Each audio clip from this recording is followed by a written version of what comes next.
SSC বলে, SSC সব teacher করবে, ওটা এসএসসি বলে দিবে। টিচার রিক্রুটমেন্ট মুখ্যমন্ত্রী নেতারা বলবে না, ওটা নিরপেক্ষ সংস্থা বলবে। ওই জন্য রামকৃষ্ণ মিশনের সন্ন্যাসীরা সব মেম্বার হয়েছে, কোনো পলিটিক্যাল লোক মেম্বার হয়নি।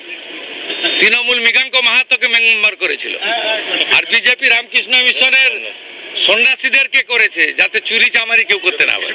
এইখানে তফাৎ আছে, সময় দেবেন তো, ধৈর্য রাখবেন। ভোট ব্যাংকের স্বার্থে আর তোষণের রাজনীতিতে অবৈধ ওবিসি করে দেওয়া হয়েছিল। আমরা ওবিসির অবৈধ তালিকা বাতিল করেছি।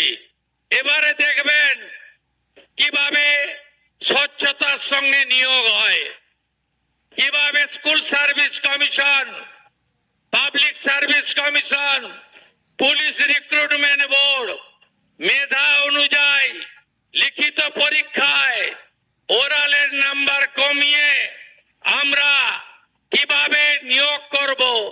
31 মার্চ 2027 মধ্যে শিক্ষক, পুলিশ ইত্যাদি সব মিলিয়ে 1 লক্ষের কাছাকাছি নিয়োগ হবে স্বচ্ছতার সঙ্গে। একথা আমি আপনাদের কাছে ঘোষণা করতে চাই।